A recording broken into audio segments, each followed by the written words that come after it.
Mike McCool here with the Royal Examiner. We're sitting outside the Warren County Government Center. With us is Fritz Schwartz. He's kind of the head honcho here today for this protest movement going on at the Government Center. This is all about this Crooked Run water that the town water and sewer. Why don't you... Crooked Run development and the water that's involved in it. People here are, and the majority of the people in the county are against this development. Why? Because if you take a look over the Weather Service, we're going to have a drought that's going to continue for probably till December. As the water goes down, you're going to have to do water rationing. If you do water rationing, then that means a big power plant's going to be affected. The power plant has to have X thousands of gallons a month or a day. Millions, I guess. If they lose water, they go out of business. Right. So with this development, you're going to have to build a new sewage treatment plant, because our sewage treatment plant now is at max capacity. It's already been hit by the Department of Environmental Quality for dumping sewage, raw sewage, into the Shenandoah River this spring. You're going to have to build another firehouse, and I don't think we can afford another $5 million firehouse like we did out at Remount Road. Right. Schools. We're going to have to do schools. We're going to have to hire sheriffs. We're going to have all that training and all that equipment. After a while, the upfront taxes are going to go through the roof. Then add all the confusion and the traffic, which is already bad out that way, coming into town. All adds up and just absolutely has to stop. We have water committed already to other developments in the town limits. There's lots of water that's been committed, and the one source of the water, there's two sources of water that we're talking about. One is the river, and if you look now, the river you can pretty much walk across it. The other one is a spring out by 340, and that spring is the clearest, purest spring that's in the neighborhood. If they tap that, then all the wells all the way around it are just going to go dry because it's a very, very hard aquifer. So after a while, you just can't put it all together. This has been a play by the county all along to grab the water control away from the city. Here's there's just another effort.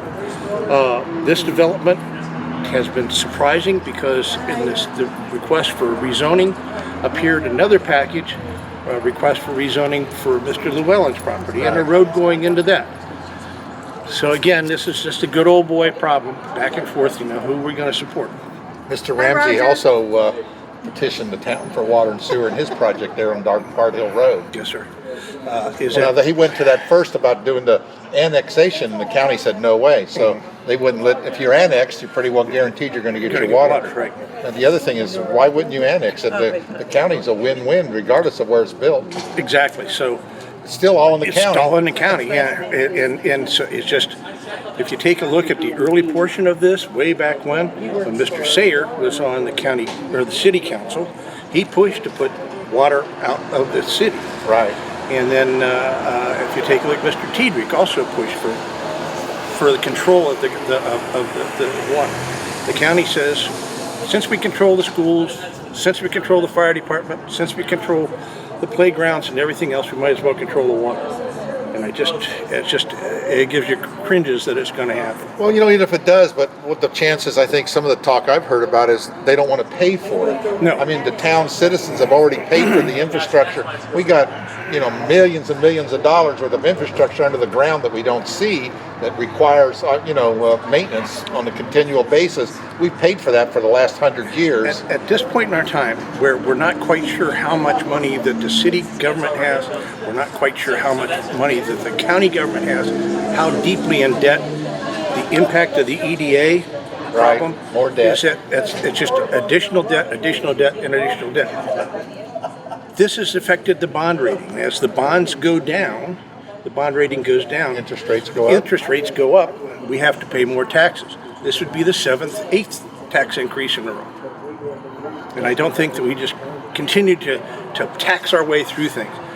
Spend, what do they call it? Tax and spend? Tax and spend. Well, we'll see how it goes tonight after the 7 o'clock meeting starts. I'm sure it'll be brought up, and we'll touch base with you again at the end. How's that? Yes, sir. Fine. Thanks again there, Fritz. You're welcome. Good evening, ladies and gentlemen, members of council. I'd like to call the regular town council meeting for Monday, September 23rd, 2019 to order. The first order of business is the Pledge of Allegiance, and we're very honored to have Boy Scout Troop 52 here with us this evening. And I would ask if you would mind lead us in the pledge. If you could come up front, please.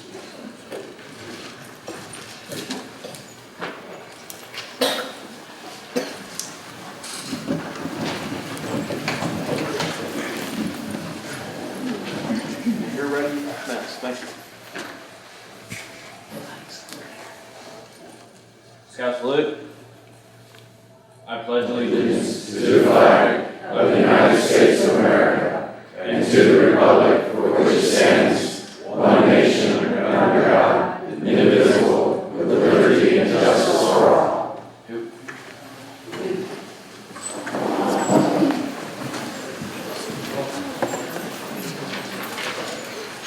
Well done. Thank you.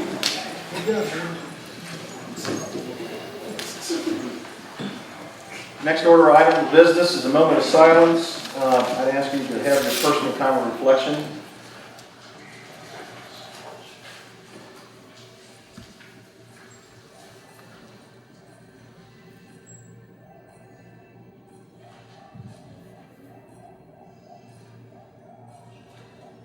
Thank you. Ms. Berry, roll call, please. Councilman Gillespie. Here, thank you. Councilman Holloway. here. Councilman Meza. Here. Vice Mayor Seeloff. Here. Councilman T-Wall. Here. Councilman Thompson. Here. And Mayor T-Drake. Here, ma'am. Thank you. Next item is the approval of the regular meeting minutes of September 9th, 2019. I'd entertain a motion. Mr. Mayor, I move to approve the regular council meeting minutes of September the 9th, 2019 as presented. Second. There's been a motion properly made by Mr. Gillespie, seconded by Ms. Thompson, to approve the regular minutes of September 9th, 2019. Is there any discussion? All those in favor signify by saying aye. Aye. Opposed? Motion carries. Thank you.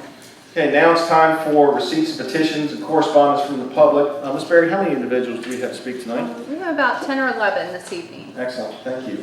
What I'm going to ask, we have 10 to 11 people. I'd ask to hold your comments to 3 minutes. I'm usually fairly flexible with that in the past, but because of the number of individuals we have this evening to speak. If anyone else wishes to speak, if you would just come up and sign to Ms. Berry. What I would also ask is, Robert's Rules of Order dictates that we have proper decorum in the meeting and not attack individuals' character. You can talk about policy, you can talk about your perception of policy. I just ask you to keep it on the subject matter as opposed to individual members. We have Boy Scouts here and we have other children here, and we can keep proper decorum during the meeting. Ms. Berry, who's the first individual we have to speak? Mr. Kushner. Mr. Kushner.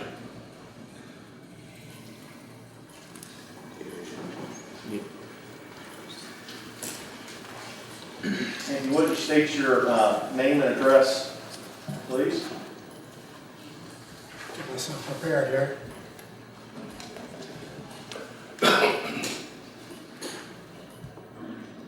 I'm Gary Kushner, 1106 Fetchit Road in Browntown, here to talk about Crooked Run.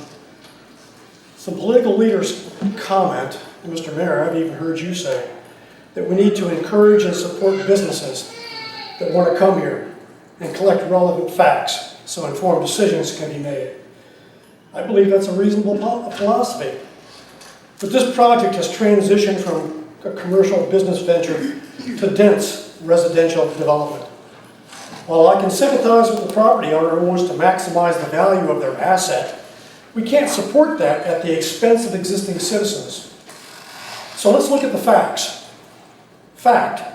Introducing thousands of additional daily trips from residences at that 345-22 intersection would make an already hazardous place more dangerous. VDOT has acknowledged that. Fact. Having 750 apartments there would introduce a pedestrian hazard that doesn't now exist, and certainly could result in pedestrian injuries or even deaths. Fact. Thousands of extra daily vehicle trips would further choke other roads. Fact. Warren County Planning conducted a fiscal impact analysis which shows that millions of dollars of additional revenue would be needed for one-time and annual expenses for public services, which means tax increases. Fact, the school superintendent reports that more than $7 million would be needed to support this project initially, and over $827,000 would be needed for annual operations. Fact, the sheriff's office commented that increased law enforcement resources and a new substation would probably be needed. Fact, deviating from the existing policy that limits residential water service to within town boundaries would open Pandora's box and be the basis for other developers to demand public water for additional residential development outside the town. Fact, an urban development plan was produced which provides that residential growth should occur within town boundaries. 1,925 residences are already in various stages of planning and development, and progress should be encouraged on those projects. Fact, the Planning Commission has recommended against rezoning the commercial property to residential. Fact, this project will further stress the waste treatment facility. And the most important fact is that citizens have made it clear that this is a bad deal for them, and they don't want it. Certainly you've seen the news reporting, and in a short time frame, 521 people signed a petition opposing this project. Those petitions have been emailed to you, and this is just half of them. Yeah, we have, thank you. In conclusion, I'd just say that a vote tonight to deny public water service for this project would be an appropriate response to the facts and the sentiments of the people. If council approves public water for this project, it will say that they are a benevolent ruler and they know better than the citizens what is good for them. Thank you for listening. Thank you, Mr. Kushner. Your comments, thank you. Ms. Gabbard?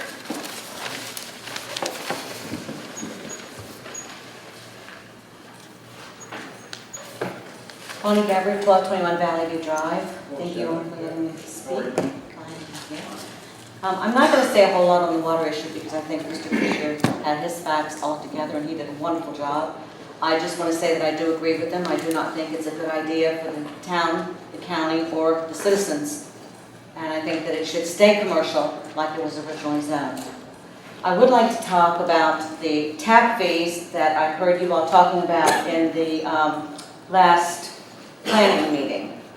You had mentioned that you wanted to have the tap fees lowered. I think that's a bad idea, especially in the middle of a budget year.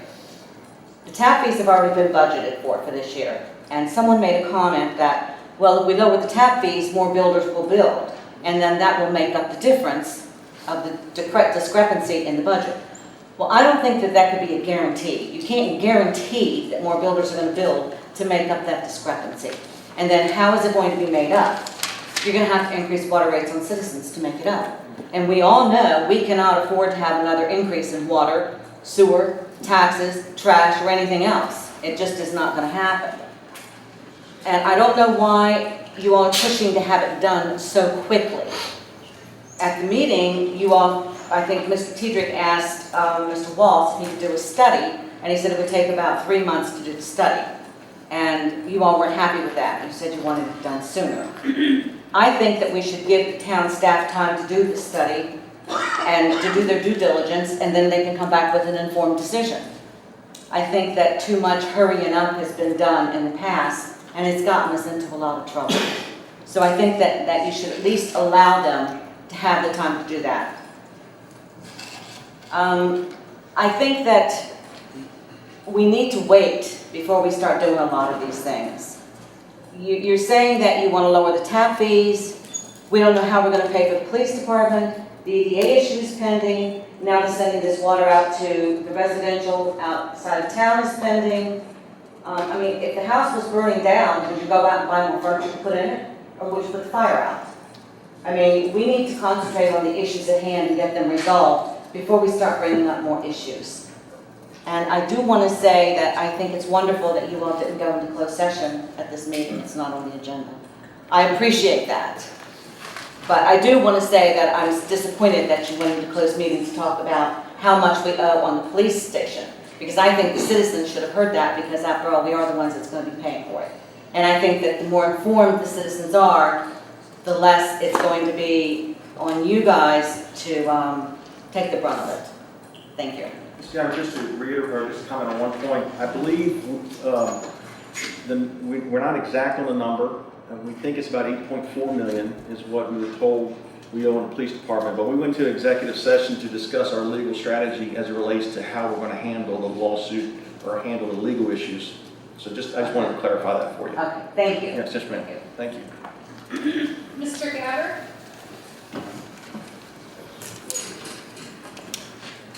Paul Gabbard, 1221 Valley View Drive, Front Royal, Virginia. Good evening. How are you? Mr. Mayor, I think that the town council may have forgotten how the town citizens and county citizens still feel about what's been going on with the EDA.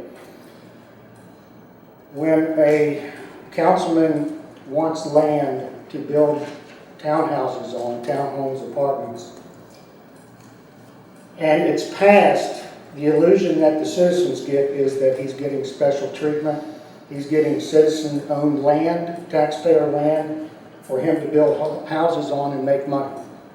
That doesn't sit well for a lot of people, and that's the way they look at it.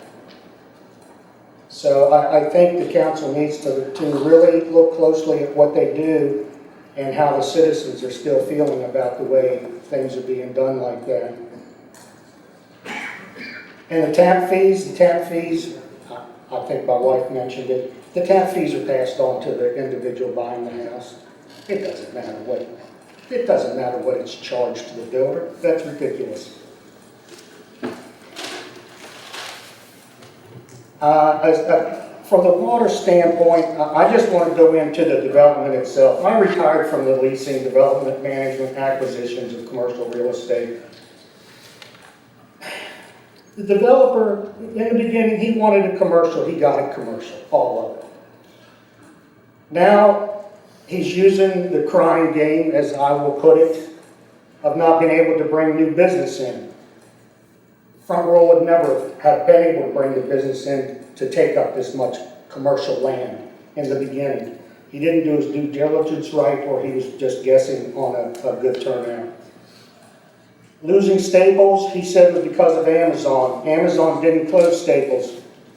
The Target and Walmart and the lack of need for Staples is the reason Staples closed. There's not enough businesses and offices around Front Row to take care of Staples. And in the commercial industry, it's you win leases, you lose leases. That's all part of the game. It's a high stakes game. That's normal. Michael's has already leased out Amazon, so what? A couple of months rent lost.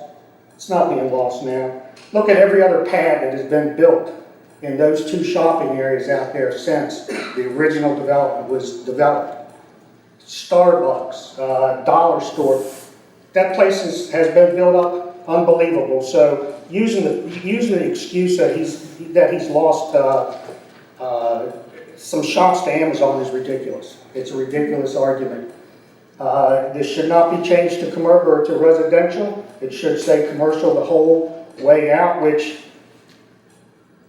I hate to say it, but I grew up in Herndon and I watched Herndon grow from a little town to what it is now, and I hope that isn't what's going to happen here. Thank you, Mr. Gabbard. Ms. Vasquez? I'm Vasquez. I live at 120 Gloucester Road here in Port Royal. Good evening, and thank you for giving me the time to share just a few thoughts. Water and taxpayer dollars.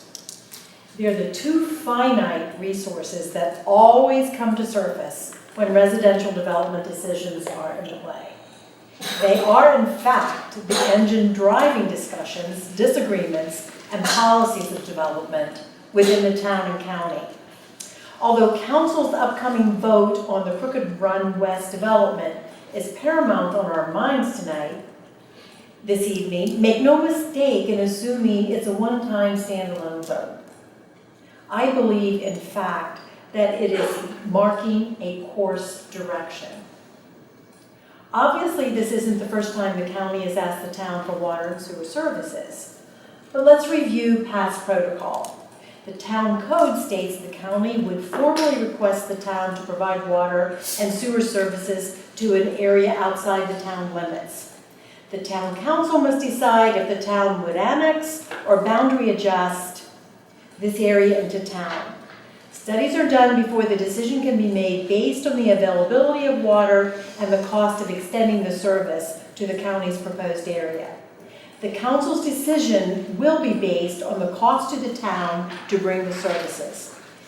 It has never been cost efficient for the town to provide these services to high-density residential areas outside the town without annexation. The guiding principle has been that the town is designed to service the high population density areas, while the county is designed to remain open and protect its green spaces while pushing growth into the town areas. If you want elbow room and acreage, the county is the place you want. If you want town services, sidewalks, and less than a 10-minute drive to Martin's, move to the town. Depletion of town resources to advance county high-density development does not seem to be a win-win for the town or county. Thank you for your time. Thank you, Mr. Astor, so I can be clear on one thing. Yes.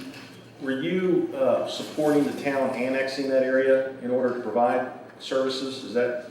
That was not, I was just simply going on what past protocol had been. I'm not necessarily advocating that for this town. I was just saying, this was past protocol. Are you at least following the past protocol? Thank you. Linda Allen.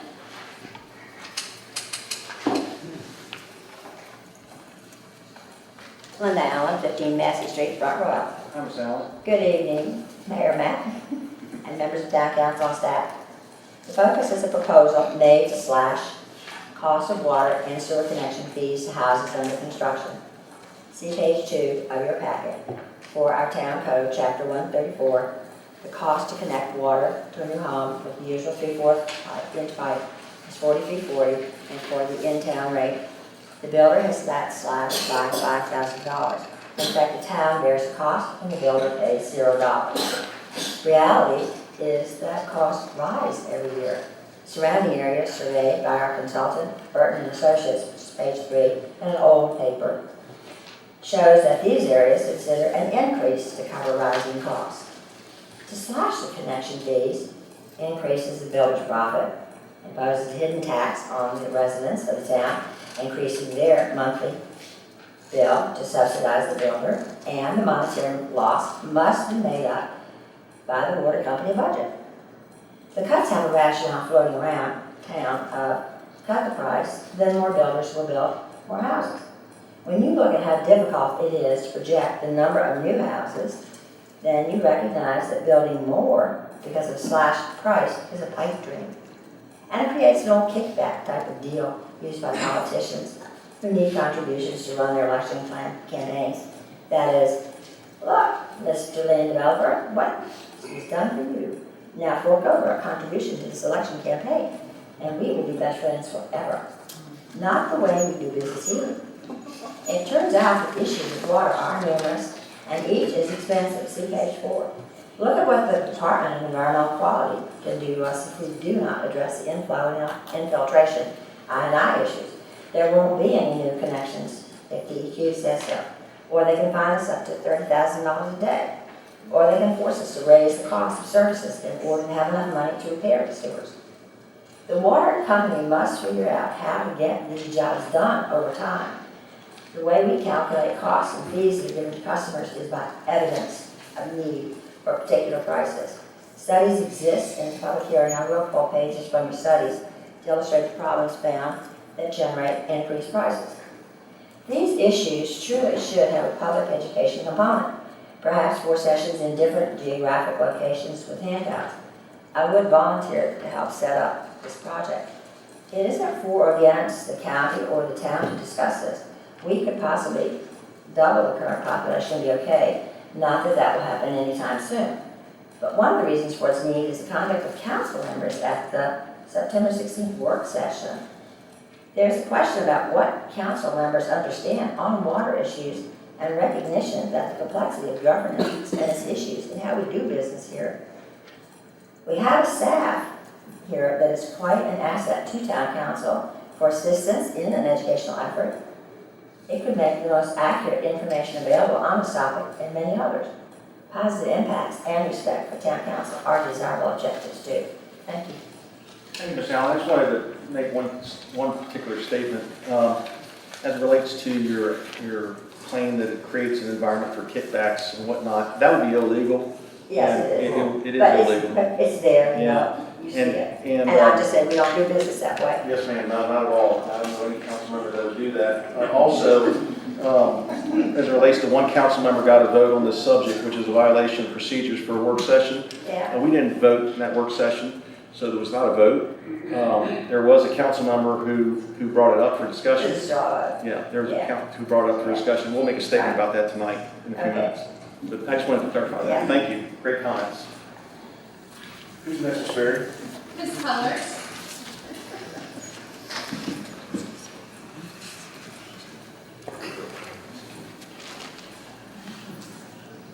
Good evening, everyone. Cheryl Kellers. I live at 1605 Rocky Hollow Road, Bentonville, Virginia.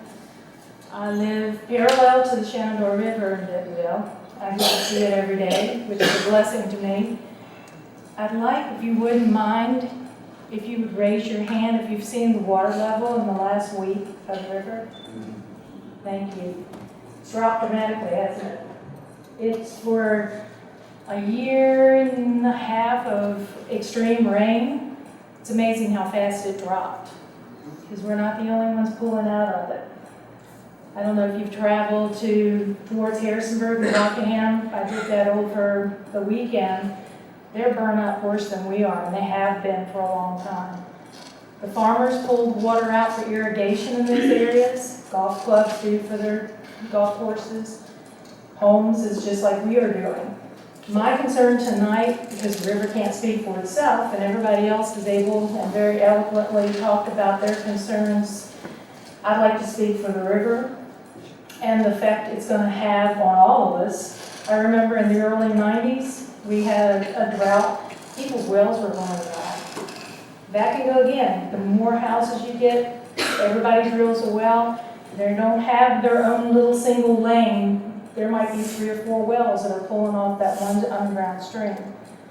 So not only is it the housing, we need to plan really well. It's something we take for granted. You just assume it's always going to be there, but it's not necessarily going to be. We call ourselves the canoe capital of Virginia. The river goes dry, we're not going to be, and that's going to affect our tourism. I talked to Ms. Hart a week or so ago, and I was amazed, and I hope I quote this right, $151 million worth of tourism money that we bring in. And a lot of that goes to the river. I have 2 canoe companies that serve the river near where I am. We have several campgrounds, the state park. If that river gets to the point where it's not fun to go down, we're going to lose those tourism dollars. And I just need for you to be aware of that. I'm not real sure why we're in such a rush for this. The land's been sitting there like it is ever since they stopped building on that part of the development. So I'm not real sure why all of a sudden it seems like such a rush. And I feel like with everything going on in the county, we kind of need to get our house in order before we start inviting guests in. We need to figure out the problems we have before we start adding to them. Water restrictions, I'm assuming that's something that you're going to begin to look at. If we're going to restrict water now, how are we supposed to provide more later? I think we need to put our citizens first before we start worrying about future citizens. And the citizens don't want this. And I know you all realize I'm running for supervisor for South River. I don't have anyone that I've talked to that supports it. If you pass it, I can tell you if I'm elected and the vote goes on after I'm placed, I won't vote for it. I can't. Thank you. Thank you, Ms. Colors. Good comments. Mr. Colors? I'm sorry, Mr. Colors?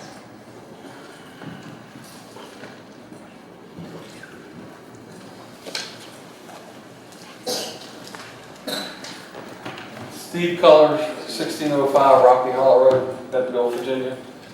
Thank you for giving me an opportunity to speak. My family's, of course I live in the same house with my wife and I look out at that river, but even before I was married, I saw the river every day. I've seen over the years the river in dry times. We got some rain, the river come up, it went down slow. But now it drops right now. We've been 2 years, we've had excessive rain. And look how, about 2 or 3 weeks of no, very little rain, look at the position we're in. I've seen summers that we might not have got but an inch all summer. What's going to happen when we get to that?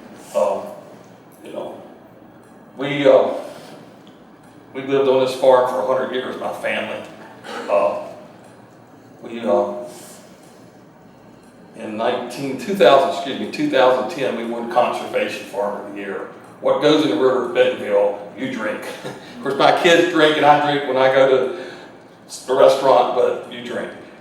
We fenced cows out of the river. We've done a lot to try to keep the river happy and healthy.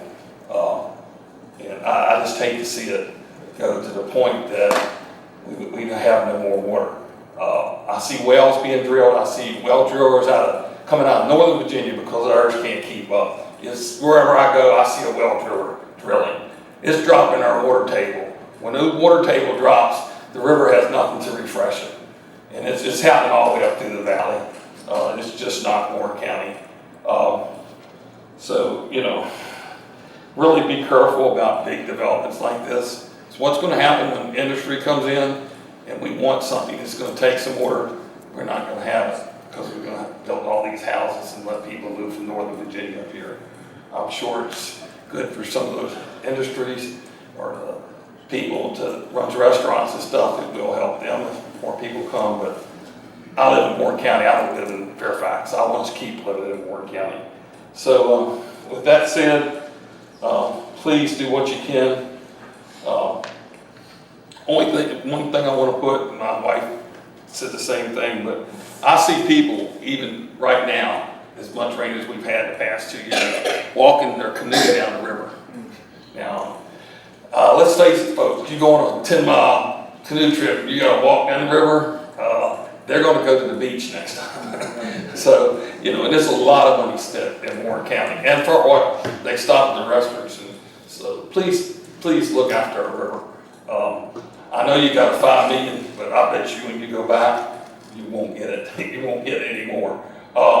One other thing, when I was a young boy in probably about 8, 10 years old, Lyndon Johnson was in president. You should have said the name. Well, and it was a plan because it would affect my family. There was going to be a dam put in, and you might remember some of the older ones will, I'm sure. There was a dam going to be put in Lymanton. And you know, we were very concerned because it was going to back water all the way to New Ray. And it was for water for DC, not for Farm Oil. So, you know, we don't want to get back to that because it was an earth dam, not a concrete dam. And Farm Oil was going to be the one wiped out if it went out. I was lucky to be above it, but, you know, I may be in Farm Oil when it happened. But let's not get back to that point where, you know, we got to look at putting a dam in our county. So it wasn't a good time. Thank you. Thank you, Mr. Colors. Thank you for being a good steward as well. It's good to hear. Who's next, Ms. Berry? Fritz Schwartz.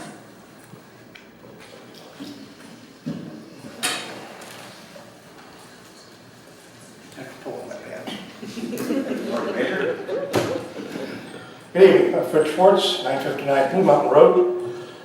I'd like to take this opportunity to thank the people here that came out. You're exercising your rights guaranteed under the Constitution. Well done. In the Front Royal organization chart, the first line it says the citizens. Then it says the city council. These are the citizens. They're above you. Some quick notes here. Everybody's talked about these things. I want to talk to you about our weather. The National Weather Service said we're going to have a drought at least through December, maybe January. The river's down now. So what happens if it continues to go down? We go through voluntary water restrictions. You're going to go mandatory water restrictions. We've guaranteed that the power plant has X thousand gallons of water. Well, if they don't have water, they shut down. If that happens, then there's going to be a line of lawyers around here like you're not going to believe. The power plant is the big one. The sewage treatment plant. Talked to the Department of Environmental Quality the other day, and they said that the sewage treatment plant has already had several instances this spring of being maxed out, dumping sewage into the river. If you go down by that area now, it really smells bad. Not poop, but it is big volumes of algae. But that algae has all gathered up. It's really healthy. The fire chief has already said that he doesn't support this, because with one exit in, one exit out, he would have to have another firehouse. Firehouses go for $5 million. Kind of strange, but anyway, a firehouse out of there, $5 million, more fire trucks, more firemen, police would have to have a station, another school would have to be done. Now, one of the questions is that this is going to help the tax base. That's a lie. That's an old lie. It doesn't help the tax base. True, more taxes are coming in, but more money is going out. So I thank you for your time, and I hope that you vote against this. Thanks. Works, good comments, thank you. You're welcome. Barry? Ms. Salins?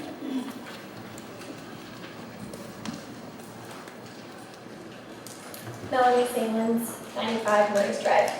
I'm sorry, what was the drive? Where? 95 Murray's Drive. Okay. I think we all know by now I'm a facts-based person. I like to do my due diligence before forming an opinion. I anxiously awaited the water study all last week.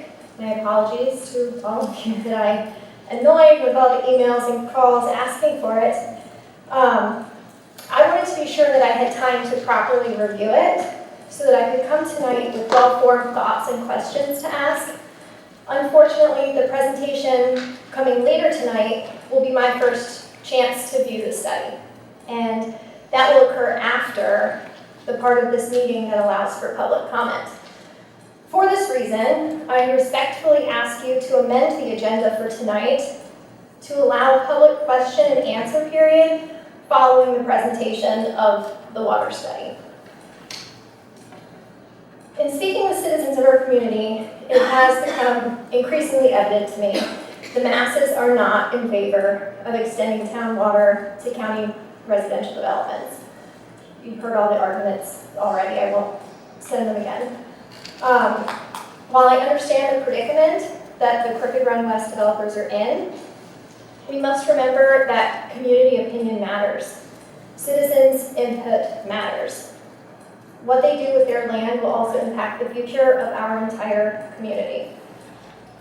I was shocked to hear that the water policy change could take place with a simple town council vote. A subject of this magnitude, one that stands to forever change the landscape of Front Royal as we know it, shouldn't be able to happen so simply. We are a community, and this should be a community decision. I would ask that you either vote the water down now, based off of overwhelming citizen opposition, or set it for a referendum vote after holding public hearings. Thank you. Thank you, Ms. Salins. David Means?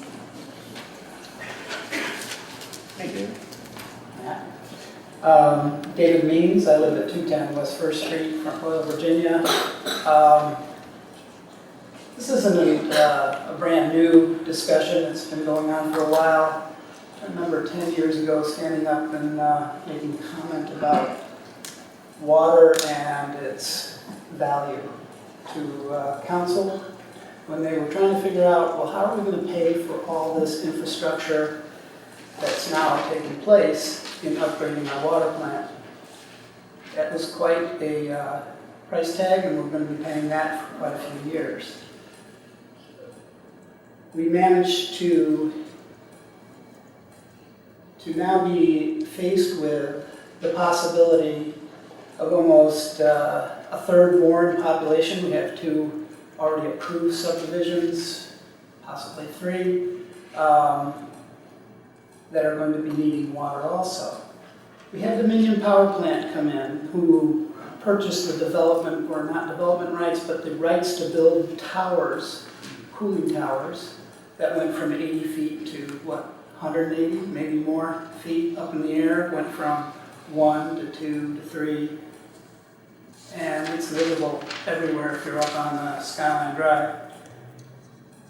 They started with a proffer of, I think, 5 or 6 million to assist the town in bringing water to them, of which I think was way over 1 million gallons a day. That's a lot of water.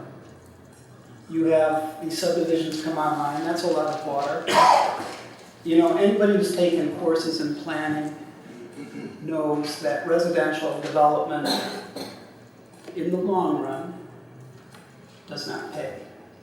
It does tax the people, existing residents, to a higher degree than what it would have been had there not been that development. Commercial development, really industrial development, is probably your best match. I'm a little surprised that you know, there's a number of councilmen who have indirect, perhaps, ties to making sure this might happen. Everything from more patrons to a hospital, Mr. Mesa. Mr. Holloway, you had a development online. That's what I understand, you're going to try and get that approved. Matt, the mayor, Mr. Mayor, you have gone on record for 15 years since I lived here as being a consultant to development. And you know, you don't have to own the land or be the guy in the catbird seat, right, telling everybody else what to do. You know, quid pro quo is, you know, it's indirect. It's indirect. You're getting benefits in another way. So I really want you to all think about this because you're hearing from the people, and I'm a little concerned. I like Front Royal. That's why we moved here, because it wasn't like the east side of the ridge. So I'll let it go. Thank you, David. Any other comments, Ms. Berry? Mr. Mercuro? Hello, Tom Mercuro, 868926 Rockland Road, Front Royal, Virginia. Currently do not live in the county. I think you're all aware that I'm the majority owner of Crooked Run West, and I'm just here to let you know that I do appreciate the comments that were made tonight by concerned citizens. I do have my own concerns that we do not have all the facts on the table. We are still a very fluid project. And our goal is to give the most efficacious use of the resources of the Warren County taxpayer and the Shenandoah River, residential development that will lead to a larger and greater tax base to help the county and the town. I'll be available after the meeting for anyone who wishes to discuss this. Thank you all very much for your time. Thank you, Mr. Ms. Berry? That was the last speaker. Okay, any other speakers wish to speak? Members of council, does anyone wish to make any comments about any of the comments made tonight? Yes, Mr. Mayor. To Mr. Means, I do resent the comment about getting a kickback because I'm never said kickback. Getting some sort of advantageous position or whatever it might be for special interest having worked for the hospital. I think it's disingenuous just to throw out somebody's place of employment to say that because they work with X company, they have a special interest in either increasing the population, bringing new companies, whatever it might be, when every single person on this council, could be any one of you sitting here, would be in the exact same position if you work or are employed by a company in Front Royal. So I think that is a disingenuous argument that is being thrown around, especially considering that I've disclosed completely that I have zero financial interest, I get zero kickbacks, I'm no principal owner in the company that I work for, and it does get frustrating when you're living and you actually care and work for in this community, and it constantly gets thrown back up in your face that because you work for this company, you must be doing something that's getting something that is of interest to you or that company in order to vote a certain position or a certain way. So I appreciate your comments that you're making, and I definitely appreciate the overwhelming support for due diligence and voting down the Crooked Run project. I just think that it's disingenuous to constantly throw out where people work in order to paint a picture that they have a different aligned interest than being an elected official and speaking for the town or the county in their position. So, Thank you. Anyone else? Yes, Mr. Mayor. Mr. T-Wall? First thing I'd like to say this evening is thanks for everybody coming out. Hopefully next time double this amount comes. Because I'm not in favor of the Crooked Run project at this time, because I think it's going to hurt the town, it's going to hurt the county, it's going to hurt our taxpayers, it's going to hurt a lot of things. So right now, you can take mine to the bank. I will not vote for this project. Thank you, Gene. Any other comments?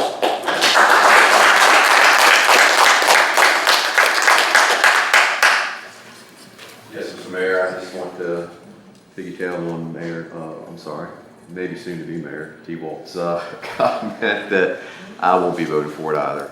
I don't think it's a good idea. I think that area was put there for commercial businesses only, and I think the Board of Supervisors had a chance back in the early 2000s to do something great for that area, and they shot it down. So I'm not going to vote for it either. Thank you. Any other comments? I had a couple comments. One, Mr. Waltz. Ms. Vasquez made a good point about town code, or it's in our town code that the county must request water in the county. The county government must request water. Has that request been made? Yes, sir. That was made back in March 25th. Okay, thank you. You know, something I wanted to make a comment on, and I too want to echo Gene's comments that I was really pleased. First of all, it was very good public comments tonight. I want to commend you all for the comments. I think there's a perception and maybe I haven't done a good job as interim mayor in the last several months at relaying this to the public. I'm a firm believer in treating people like I want to be treated, and giving individuals the opportunity to present issues, not only at public presentation period, but potential developers or builders or permit holders, whatever the case might be. Many of you talked about facts tonight, and Ms. Salem, there you are. We just got the report, the modified report today. So, I mean, I saw it on my phone. I haven't even printed it out. That's how soon I've gotten it. No, I know that. But what's important is that was just one piece of this puzzle of these facts the town council has been trying to garner. Another piece of fact that I think tonight you're going to hear, if you stick around, you're going to hear the impact. In other words, you're going to hear the impact on our water system, the impact on our sewer system. But I don't think we've done yet is a financial analysis as far as what revenue is going to be generated. And I don't disagree with you. There's been plenty of studies done that residential services are not as favorable as commercial or industrial services, without a doubt. Industrial businesses pay the most, commercial customers next, and residential the least. The other important fact that I think is important to state is our job as council is to make a determination of whether or not to provide water services inside the town limits or outside the town limits. Our job is not, and Mr. Kushner, you had your comments were excellent because you hit on many, I think I counted 11 facts that you stated. Excellent facts. Of the 11, 10 of them apply to the county during the county zoning process and the county board of supervisors process. Now, what we have to analyze is the impact of our water system, the impact on our sewer system. Really, that's all we control. And I agree with Ms. Vasquez, the reason I asked you about the annexation. I've personally been on the record since 1996. We made a mistake. And it wasn't because I just couldn't get the votes, frankly. That section in the county should be in town limits. The 522 corridor, and again, I've stated this forever, it's our lifeblood as it relates to revenue generation in our community. We built new schools, we built new services, we built this building, we built, you can go on and on and on about the county buildings and the town buildings that have been built because of the revenue that's been generated just in that corridor alone. So, you know, I think we're going through this process. I encourage you to come out again and you know, let your voices be heard. You've been doing a great job getting the message out, but I agree. You know, the developer, we don't even have, this council hasn't even been presented a request for its latest idea of what it wants to do with the project.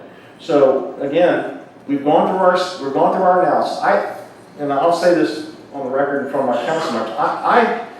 I think it's the duty of a governing body to keep an open mind and allow individuals to communicate and to truly do facts. I've seen too many times in this community, I've seen decisions made because of your status in this community. I've seen decisions made because of the color of your skin. I've seen decisions made because of your financial welfare. That's not how government should operate. Government should keep an open mind and allow the process to go through its due course. And again, throughout that process, if you have an opinion, by all means, you have a duty to let your opinions be heard, no matter whether they impact the town or whether they impact the county government. But I appreciate that. I did want to state that. As it relates to tap fees, I'm going to be making some statements on that later on. I'm just checking here to see if there's any other comments. I think that's all I needed to say. Yeah, that's it. Great. Thank you very much for hearing me out. Mr. Mayor. Go ahead, Gary. One comment today. Actually, a couple. This, to me, was handled poorly to begin with. When the request was made, it should have been brought to town council. I don't know to get town council's feedback on whether or not it was feasible or not. But it was not done that way. And I have several opinions why that was, but I'm going to hold them to myself right now. But number two, okay, we just got the report back yesterday. I've had it for a couple weeks. I want to thank town staff and Robbie for his hard work on it. We had to get the numbers. And I'm going to be honest with you guys. It's not good. There will be a lot of money that we're going to have to put into this to even make it feasible. We have a lot of problems with I&I water. And if we soon don't get our hands around that, we're going to be spending another $40 million on a new sewer treatment plant. So, you know, I just want to go on the record and just give you a heads up. I'm not in favor of this either, at all. Thank you, Mr. Mayor. Thank you, Mr. Gillespie.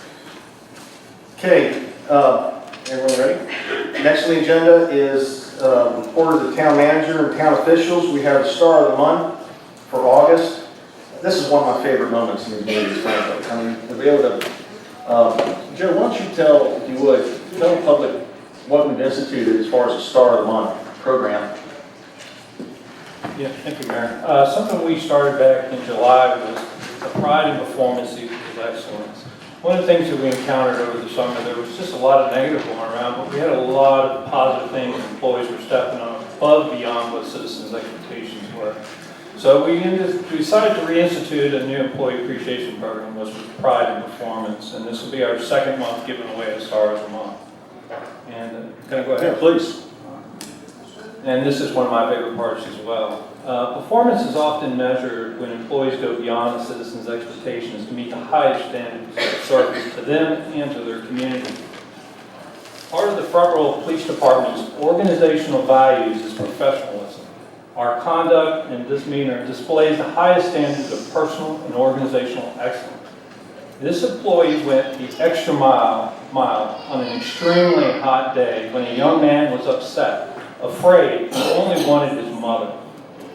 Showing extreme compassion and concern for his welfare, he decided to go pick his mother up from work and bring her to that location. Once the young man was reunited with his mother, he was calm. The young man and his mother were taken back home by our Star of the Month. His integrity withholds an upstanding image and relationship with our community and its citizens. So it's my pleasure to present the Star of the Month for August to Officer Bradley Pennington.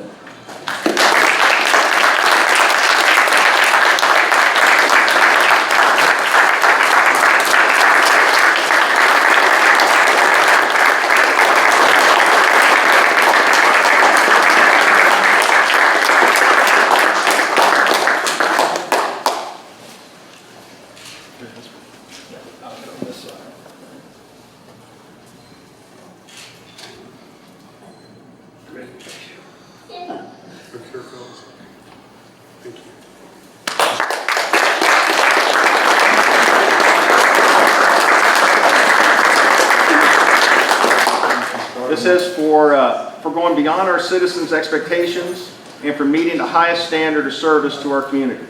You know, that doesn't say it all, frankly. I mean, your actions embody who this community really is. And I just want to commend you for going that extra step and, you know, showing the care and compassion that our law enforcement believe they have in this community. So thank you so much.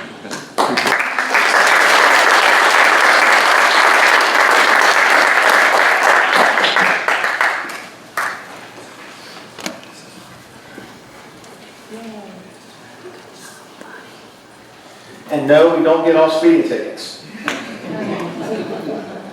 Thank you, Mayor. Now I've got Todd Jones, Director of IT. He's going to unveil our new mobile app. Todd? Thank you. Ladies and gentlemen, town staff, town council, Mr. Mayor, thank you so much for the opportunity to share with you some exciting news. The town's IT department has been working on a new mobile app for about a year now. We originally had our first mobile app was released in 2014. And we've done some significant upgrades since then to make it more compatible with the modern devices that you see today, as well as the new operating system that Apple has put out. So right now we've released the iOS app, which is related to Apple devices specifically. The unique thing about this particular version that's different than the other versions is it works both with iPads and iPhones. So that's an exciting thing for us. Like I said before, the first mobile app was released in 2014. This is the fourth version we've released of this application. It has a new user interface and graphics. The graphics look really nice. The entire app was designed in-house. We have a graphics person in the Energy Services Department named Mary Lynn, and she was just really helpful helping us design graphics for us. So big thanks to her as well. It has a modern design for 2019. It has updated contact information for all the departments and department heads. You'll see pictures of all the department heads in it, along with their contact information if you need that. And also, you're also able to view town council meetings within the app as well. So if you are questioning or someone wants to see what happened in a particular meeting, they can do that through the mobile app. Some other things you can do, all of your pictures are in the mobile app as well. We have department heads, like I said before, with contact information, town council meetings. There's an updated calendar that comes out. You can actually write, when you open up the mobile app, it comes out and shows the calendar of events that's coming up in those situations. You can also get directions to any town office. So say you have an appointment over at the Planning and Zoning Department, you can simply click on that office and the mobile app will give you directions and guide you through that, directly to that office if you need to. There's also a way to put in work orders. So if you have a problem with trash or water leaks, street signs, sidewalks, potholes, there's a whole bunch of categories. You can go through the mobile app and indicate that your electricity's turned off and you want to know what can happen. You can put that in and that goes directly to those appropriate departments and they can then address those situations accordingly. You can also apply for a job with the town through the mobile app, through our Facebook page. You can view the trolley schedule. You can also pay your taxes and pay your utilities through the mobile app. I will say that works best on an iPad. If you're using an iPhone and you have bifocals like I do, it's not the easiest thing in the world, but it does work. So we're working on trying to improve that process as well. Some upcoming enhancements, we're getting ready to release another version here in a couple of weeks. We'll have pride and performance employee recognition, ways that the public can simply fill that out through the mobile app and send that off accordingly. accordingly. Be able to view agendas for different town council meetings right on the mobile app as well. We'll have updated contact information for town council, and we're expecting to have Google Play and Android users available within the next 2 to 3 weeks, and there's more stuff coming along with that. So with that, you gotta know how to get it. So I know you're all anxious to download it, so you can go to the Apple App Store and do a search for Town of Front Royal. It's right there. So, any questions? Any questions, members of council? Did you pick the castle graphic? Yeah. Nice. We do that. Thank you all very much. Thanks, Todd. Appreciate all you do. Yeah, great job. Okay, next we have a presentation of the water and sewer testing. Mr. Waltz? I'm going to yield to Mr. Boyer. He put this chart together. He should be able to give him an opportunity to walk through it and answer any questions that council may have. Thank you. Mr. Boyer.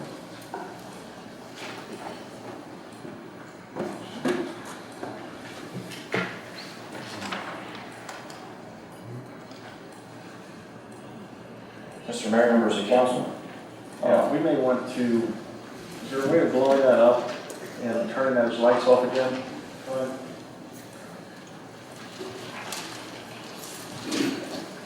That's about as big as I can make. Is that as big as you can make it?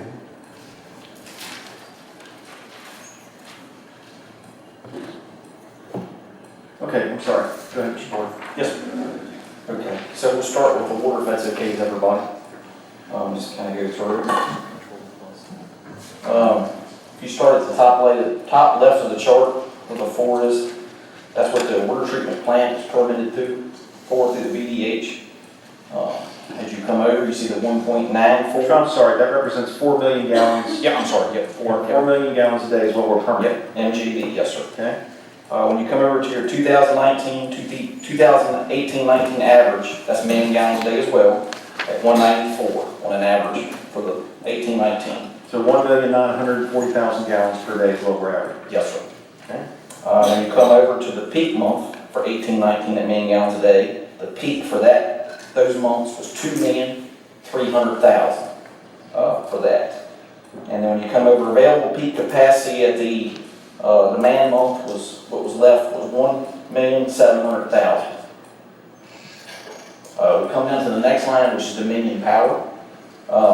Dominion has a permit through the town for withdrawal. Their permit is for 650,000 gallons. On an average in 18 to 19, Dominion used 130,000 gallons a month, with a peak of 270,000 gallons a month. Now this is where it kind of gets weird when you look at the chart. When you end up with the 132, you have to remember that the 0.27 is already included in your average. Does that make sense? So you don't count the water twice. Okay. So at that point, you would have 1,320,000 gallons once you take out what Dominion's permitted for. Next line shows the proposed 1,900 in-town development homes. Robbie, just 1 second. Yep. So the Dominion energy usage was included with the line above it in the averages. Well, you take out the 27 because they're already using it. You get what I'm saying? You take out the 237 out of the 65 that are out of the 27 is already included in the average or in the peak because you know what I'm saying, that's already being used. Okay. So they would have 380,000 gallons left on their permit that they could use if they wanted, since they're permitted for 650. I think I understand, but I was just trying to look at if the available capacity is 1.7 million, the number above is Dominion already taken into account with the available capacity. Only during the peak month. I'm sorry? Only during the peak month. Only during the peak month. Yeah. Got it. Sorry. So really the number we need to be concerned about, our capacity factored in Dominion is 1,320,000. Yep. Okay.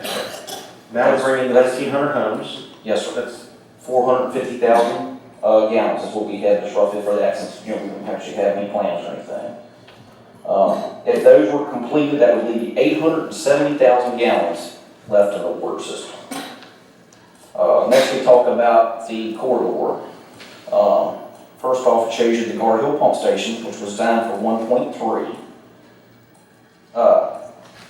I'm sorry, sorry, yeah, 1,340,000 gallons. On an average, it pumps 420,000 gallons a day. The peak for 18-19 was 570,000 gallons. Capacity during the peak month would be 770,000 gallons. And once you take out the Dominion, that would be 390,000. Everybody with me? Yeah, and Joe, thanks for putting in. So also, if you look at the notes, PS, was that stand pump station? Pump station, yeah. Pump station upgrades required to get design capacity of 1,720,000 gallons a day will be $80,000 estimate.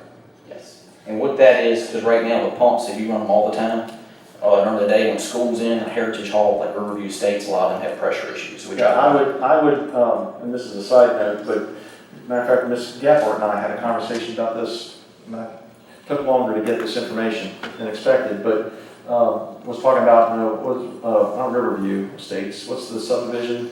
It's not really a subdivision, it's just there's some private houses in there, Valley View Drive. Valley View, yeah, Valley View, that have water pressure issues during certain times, so that's something we may want to consider in the future regardless. Yeah, and we actually have a data logger up there now recording. Oh, you do? Yeah, we put up all that, yeah. So we could see as the pump runs and stuff. Yes, sir. Proposed corridor development, the numbers that the developer had gave us was 90,000 gallons a day demand, or was what was designed for, I'm sorry, 90,000 gallons a day. If you took that out, it would leave you 300,000 gallons. Our numbers, we had 230,000. That would leave you 160,000 gallons. We based ours, if you see the chart, we based ours off 100 gallons a day per person. And then on an average household of 2.58 off the VDH recommendations. And the other thing is, kind of we had talked about this one half, but once you reach 80%, which would be 3.2, then you would have to do a study of your capacity.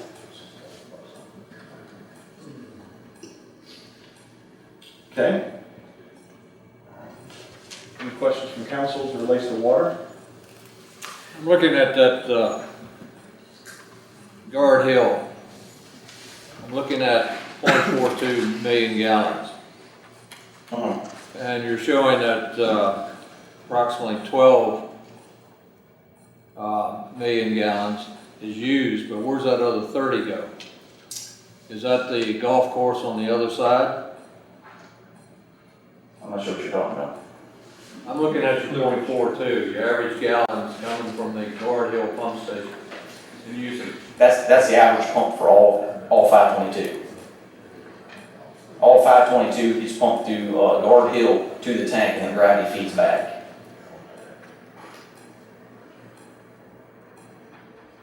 I'll come back later. Okay. Let me look at this number again. Okay.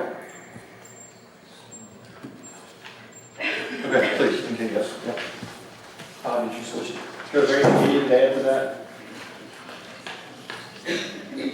Yeah, the only thing I would like to add is that Region Guard Hill Station is listed, it's located right there at Guard Hill and 34522, and that basically is your choke point. That's why we're showing the limits and what the capacities are at this point.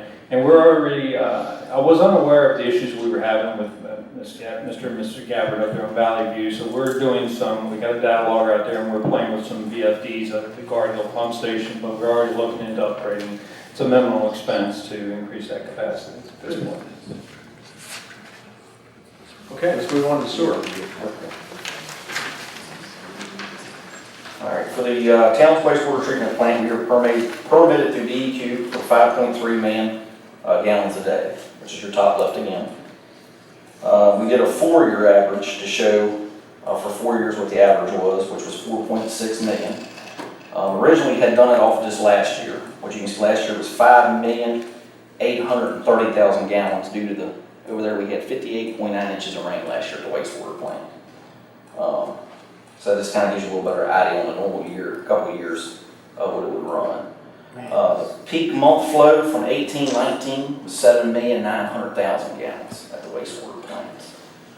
Available capacity on average flow is 700,000 gallons. Let's see what we got here. Dominion's usage, Dominion does have a sewer permit.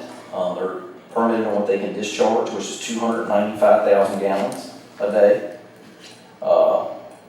Their average discharge is 57,000 gallons a day, and the peak for 18-19 was 121,000 gallons a day. That would take your capacity to 462,000 once you take out Dominion's permitted amount for discharge. If you take in again the proposed homes for in-town, take out the 450,000 there, that would leave you 12,000 gallons left at the wastewater plant after they were constructed. Crooked Run Pump Station is designed for 1.7. On an average, it pumps 400,000 gallons.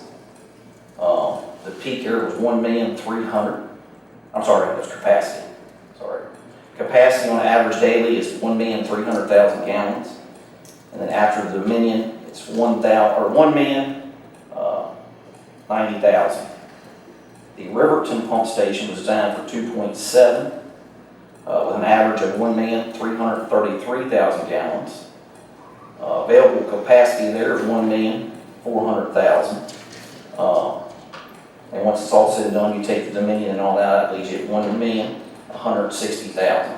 So you have good capacity at pump stations? Yes. One thing I do want to point, the reason why we put Riverton and Crooked Run, everything from Crooked Run pumps to gravity and ends up at Riverton. So anything that goes through Crooked Run Pump Station ends up being pumped by Riverton.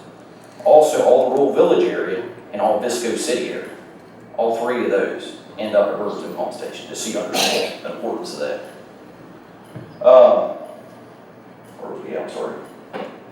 Riverton. Where's the proposed corridor development? Proposed corridor development, the numbers that we gotten from the developer was 120,000 gallons.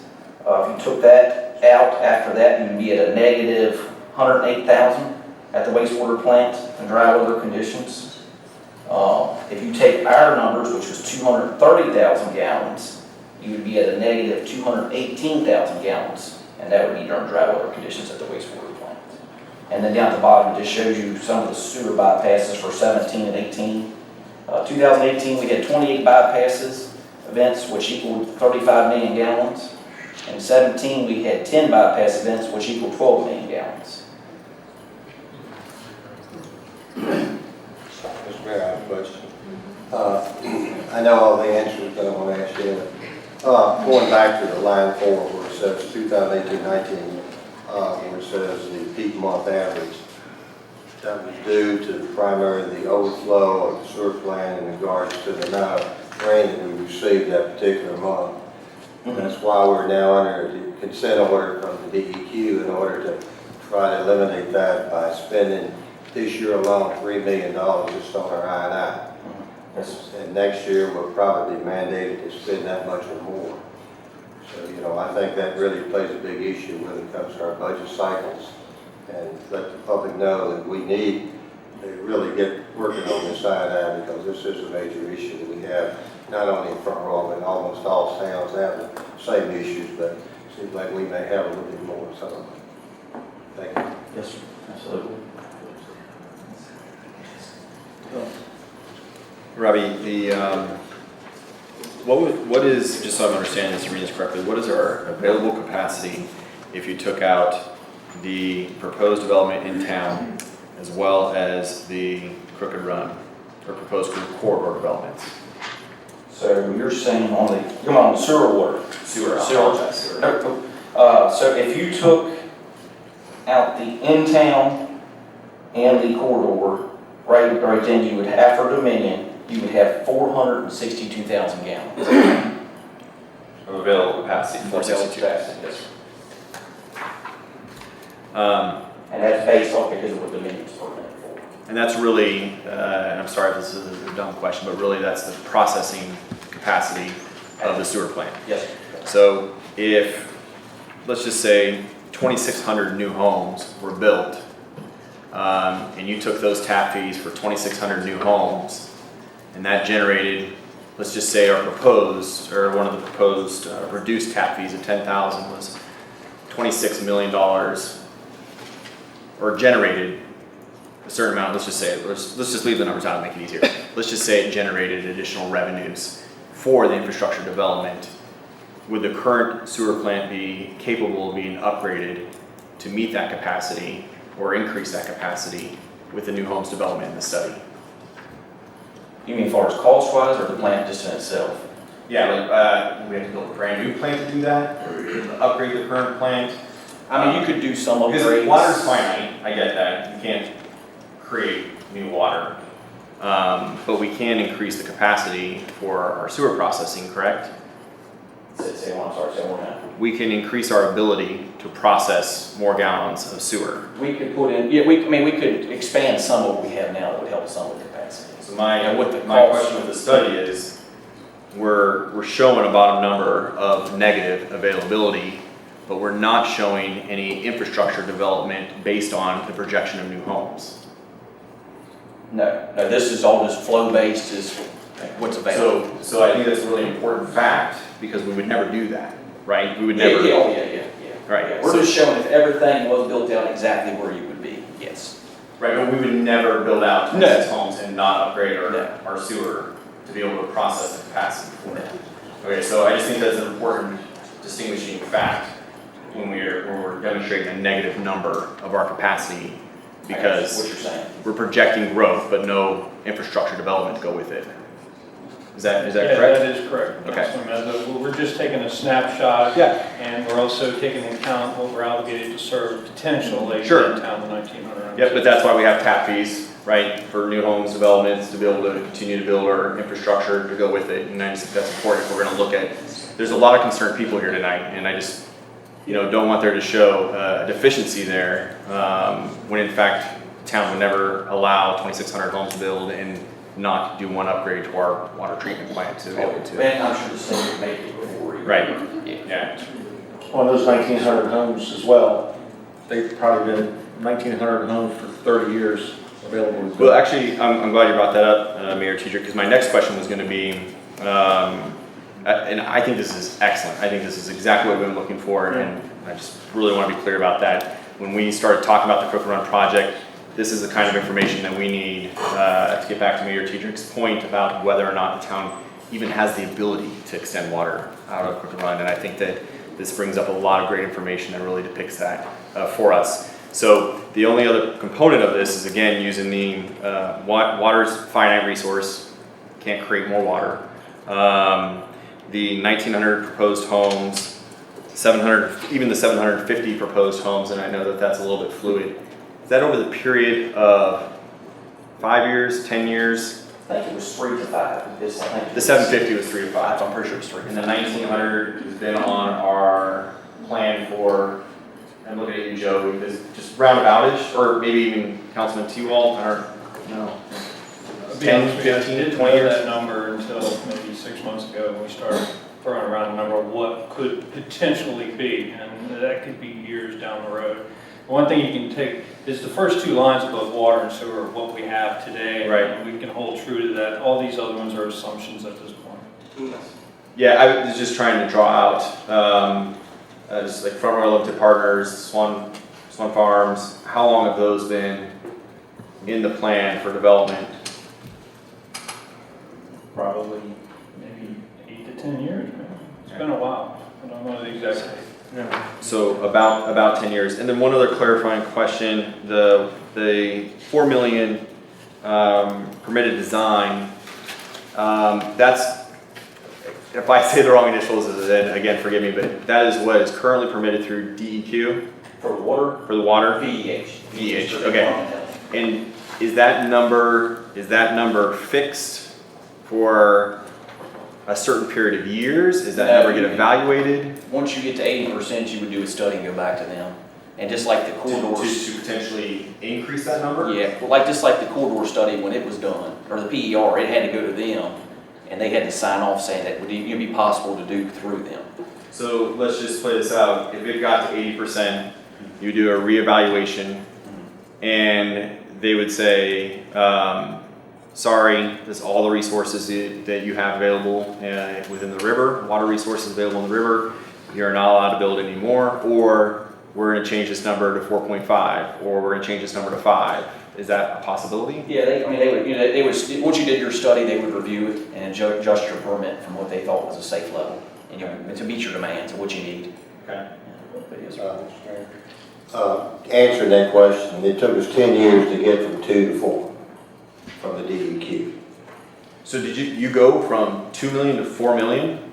At that time, the means factor, they agreed to that because the water table was up higher than it is today. So in 10 the years, means factor of the flow of the river goes down below that, we're in a world of hurt. And sure. we won't be able to pull out even the 4 million. So in 10 years, it doubled then? Yes. And, it's almost impossible now to get a DEQ permit to pull the water out of a river due to the fact of just what the people here were already referring to. The river is not gaining water, it's losing water on a yearly basis. Yeah. So it's really going to be a major issue one day if we continue to add more people onto our water system. Thank you. Mr. Mayor? Yes, sir. It was one of my other questions and just alluded to, a lot of people spoke tonight about river levels, and I've looked at it. I know where it's at. I've looked at it for a lot of years. What's missing in this chart is the restriction. Is it DEH, did you say, or DEQ? Virginia Department of Health for the water side. Okay. Yes, sir. Now, what I don't see here, you monitor that river level every week? Yep. Okay, then there are some restrictions in there. Right? You get down to a certain level, you can only draw. That restricts. Mandatory and voluntary water conservation. Is that what you mean? Say it again. You talking about like voluntary and mandatory water conservation? Yeah. What's that number? We usually do like a 14-day average is what we normally do. Well, what's that number? The number's 400 cubic feet per second. Right now and it's a 14-day average. It's all built into our permit from VDH and what they dictate. And currently we watch it. I get a report on a weekly, but the plant does it on a daily basis. Right now we're on a 14-day average. I think we're about 423 right now. So we're watching it, and we do anticipate that we'll probably hit voluntary water conservation probably within the next 2 weeks if we don't get any rain. We're watching. So they don't restrict down from 4 million? They wouldn't say, okay, you can only draw no, you can go voluntary and then eventually it gets bad if you go mandatory water restriction. Any other comments from council? This is a good report. Mr. Ware, I appreciate it. Yes, absolutely. Joe, I know it's been painstakingly put together. I'll tell you what was very apparent to me, and frankly, I'm embarrassed to say, prior to assuming this role, I didn't realize the magnitude of the problem, but it's I&I. It's the stormwater infiltrating the sewer system. I know we went through a planning process and a goal setting process. I don't know of any issue bigger and more important than the town council in the future focusing on this I&I. I mean, that's going to be not only from an environmental standpoint because of the bypass events that took place in 17 and 18, but also from a cost perspective in order to upgrade the system to handle this kind of problem. So I think my time is short, but I hope future council will really take a very aggressive plan at that. I know you are, and Joe, you may want to talk about some of the programs. I know we've had a good report. I know you're doing some testing. I know there's some things going on as it relates to I&I. Yeah, we're, as Councilman T. Watt alluded, we're spending about $3 million this year. What we're doing is we're doing lining of pipes. We're doing manhole rehab. We're also doing a lot of testing. We're hoping to, by late this spring, be able to do some testing and see where that $3 million went and how well it was effective. As you know, the town is under a consent order by DEQ due to our I&I issues, and it is an issue that a lot of communities deal with, but it's costly for us because the simple fact of it is in rainy conditions, we're treating rainwater when we shouldn't be, and the chemicals that we have to use at our plant are costing us close to probably $800,000 a year just to treat some of this stuff. So it is a big issue that we got that we're trying to get handled. Thank you. Mr. Mayor, Yes. I wanted to let the public know, I have emailed it to the press, the report you have in front of you and what is on the screen. If you wanted to leave your email address, there's a paper on the table. If you will leave your email address, I will make sure and email that out to those that have not received it. Thank you, Mr. Berry. Mr. Mayor, going back to your I&I problems, you know, when I was here as Public Works Director, we started the sewer treatment plant, finally got it built in, what, 2018, 17? Takes that long to get through the DEQ and all the regulations from the EPA and all the other hoops and hurdles you got to run through. Right now, we have a loan of approximately $50 million to pay for it. Some of it's already been paid for, but it's about $50 million just to expand it up to where it's at today. If this thing has to be done over again, we're looking at another $50 million probably. Because we didn't build a new plant, we just expanded what we already had. And so when you get into expanding water treatment plants, there's 2 or 3 other areas you need to look at. Number 2 is DEQ will probably come back and tell us we're going to have to take the pharmaceutical products out of the sewer system. And that's going to be probably another 40, 50 million to expand the treatment plant to do that. So when you're looking at expansion of the sewer treatment plant under today's conditions with the EPA and DEQ, then we're looking probably in the neighborhood of, I'd say, $50 to $80 million just to do those 2 items if we get to the point where we do have to expand it any further than what we already have the expansion to this time. Thank you, Mr. T-Wall.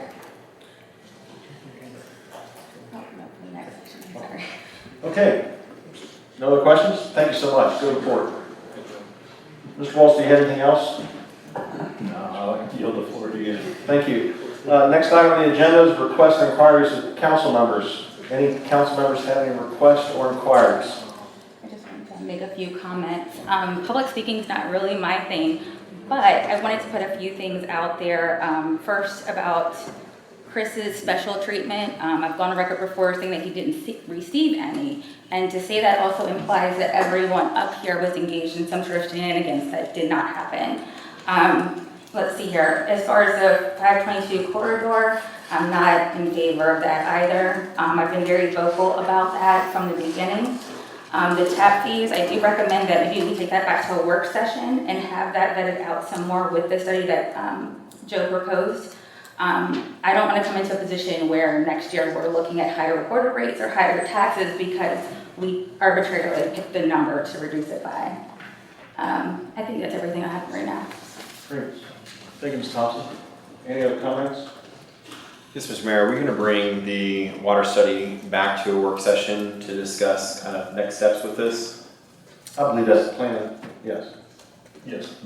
And specifically, it was one of the things that I really wanted to see because, so let's just take the Crooked Run project aside. Let's take it off the table. We need to have a plan for, you know, even in-town development. Do we want this kind of development in our town? Do we not want it in our town? So using the river, I think, was probably the best example of a finite resource that, you know, nobody up here can magically create more water. But if we don't want to build residential outside the town limits, do we want to build it inside the town limits? If so, how much? Are we willing to build up to 80% of our capacity? Are we willing to build up to 70%, 60%? If there is no development, which there has not been with the current proposed 1,900 homes within the town limits, how long are we going to sit and wait with those on our books? When do they fall off before we'll say, okay, to another development? So I think there's just some more questions that need to be asked, which is what I wanted to begin with, to understand our capacity, our availability, and where we want to focus the growth. And even if it's in the town, not outside in the county, that's fine, but what is our current capacity to be able to serve those requests as well? Otherwise, we're going to continue to have the argument over our water resources. So again, I really appreciate staff taking the time. I know we've thrown a lot at them in the last couple months, and this is incredibly important. And I want to continue discussing that as a group, as a council, in work sessions moving forward. Good. Any other comments from council? Inquiries? Okay. Hearing none, I'm going to go on to my report. I have nothing to report. Next item, proposals. Yeah, right? Imagine that. I just said it all tonight. Proposals for addition and deletion of items to the agenda. Any additions or deletions? Hearing none, move on to the consent agenda. I entertain a motion for the consent agenda approval.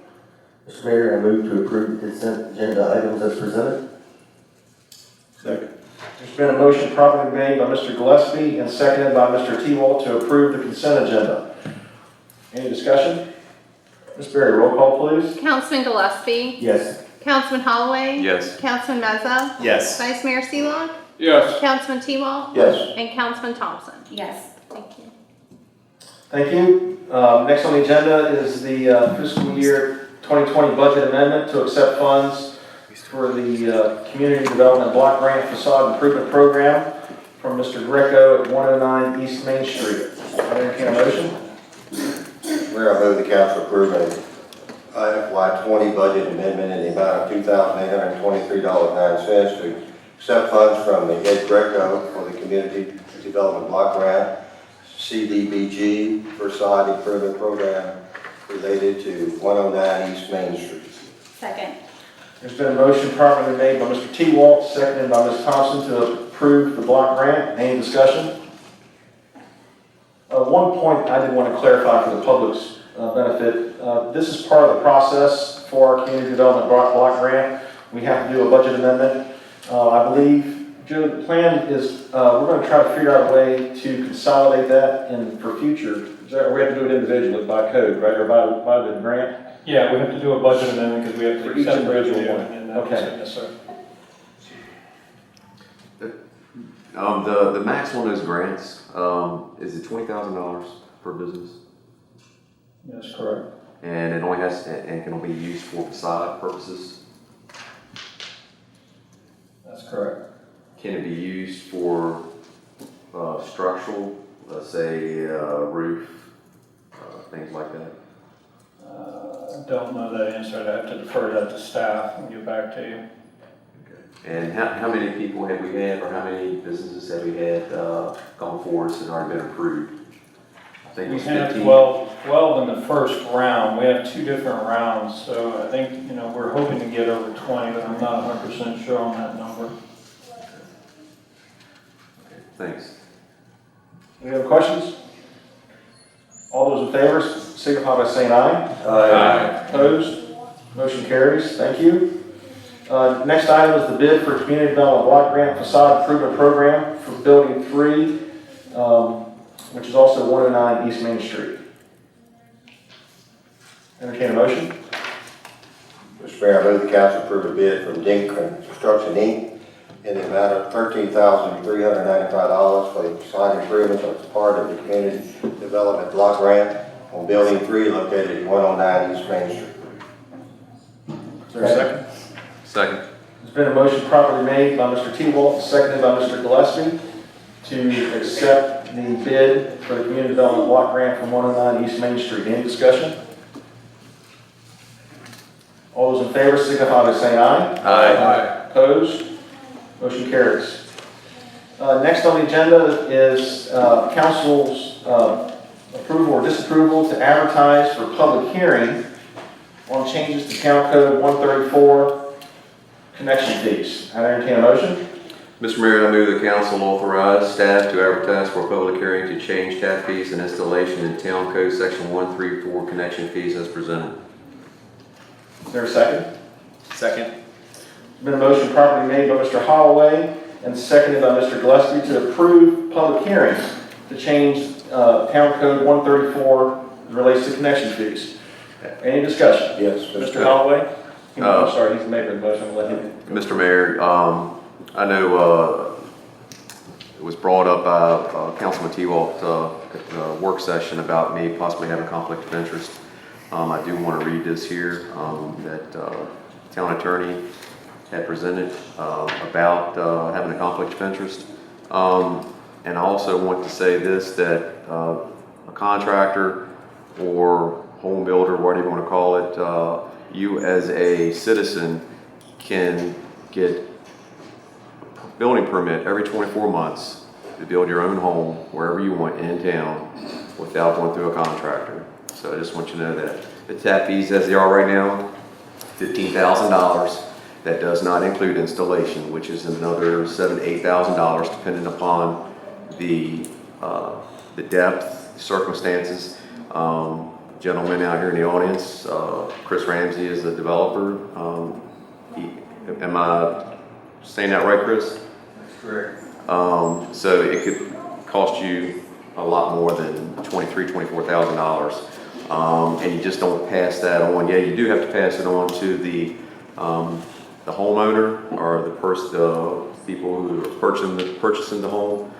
But when you're talking about a 10 to 13% of the cost is in your tap fees, I think it's pretty extreme. But I do appreciate the comment, Mr. Gavin. I do. But I just want to let you know that that's how I feel. But let me read this here. The Virginia State and Local Government Conflict of Interest Act states that the following is a transaction in which I, as a member of the Town Council, may participate because I am a member of a business, profession, occupation, or group of 3 or more persons, the members of which are affected by the transaction, so long as I comply with disclosure requirements of the subsection H of the Virginia Code, section 2.2-3115. Therefore, I made the following disclosure. The transaction involved is Town Council's consideration of and voting on the issue of amending Town Code, Chapter 134, connection tap fees and installation costs in residential premises in the town of Front Royal for water and sewer utilities provided by the town, including a reduction thereof for utility lines served by lines of 1 inch or smaller. I am self-employed in Front Royal and Warren County and surrounding localities as residential homeowner, home and building improvement contractor and builder known as Chris Holloway Construction. There are many residential home and home improvement contractors and builders performing the same type of work that I am performing in the same geographic area that I am located and working in, who are my direct competitors. I have consulted with the town attorney for the town of Front Royal. He advised me that according to the Virginia State and Local Government Conflict of Interest Act, Virginia Code, section 2.2-3112, point B, this is town amended issue, a transaction in which I, as a member of town council, may participate because it affects the public generally, even though my personal interest as a member of the public may also be affected by that transaction, and because I am a member of a business, profession, occupation, or group of 3 or more persons, the members of which are affected by the transaction, so long as I comply with the disclosure requirements, subsection H, Virginia Code, section 2.2-3115. The public is affected by this transaction because it will affect the cost of building their homes or improvements to their homes. Similarly, contractors and home builders who are my direct competitors will receive the same benefit or determinant from any of these code amendments. If they are enacted in the town code, as will I. My personal interest is that I am a member of a group of 3 or more persons for which affected this transaction. Thank you. Thank you, Mr. Holloway. Ms. Berry, would you put that in the entirety of the minutes, please? Any other comments from council? Yes, Mr. Mayor. Mr. T-Wolf? I have 3 questions for our town manager. First one, I'd like for him to explain to the citizens what the charges are on our water and sewer tap fees. What are the changes that are being made? Okay.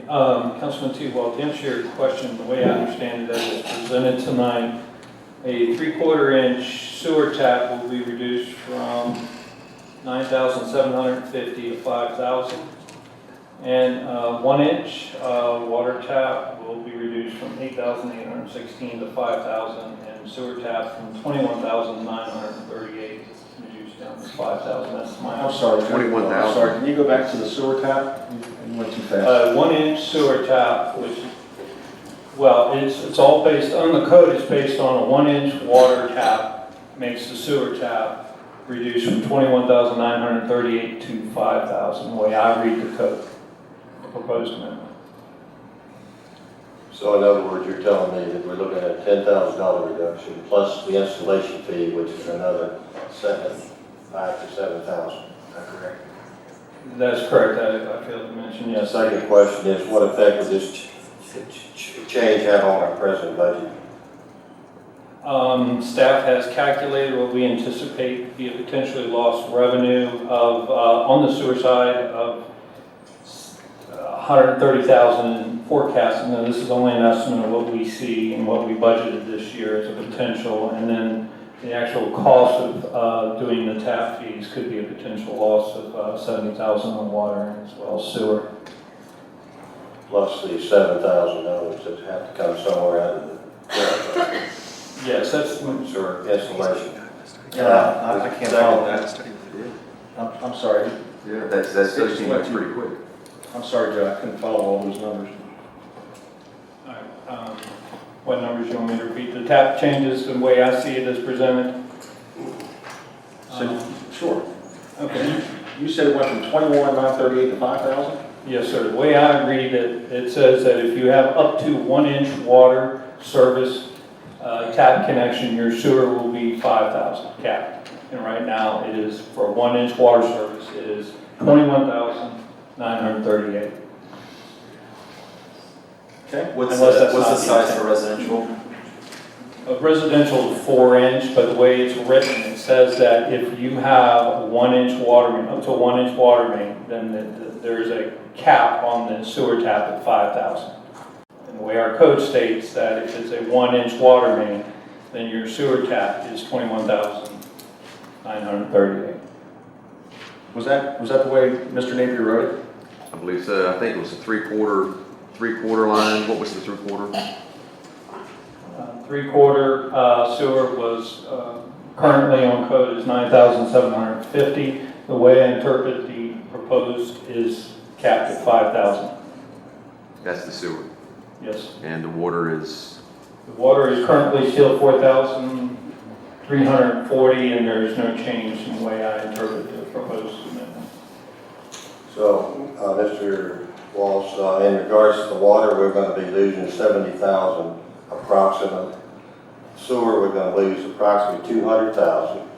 130. Plus, that equals 270,000 that we're going to try to cut out of the budget immediately.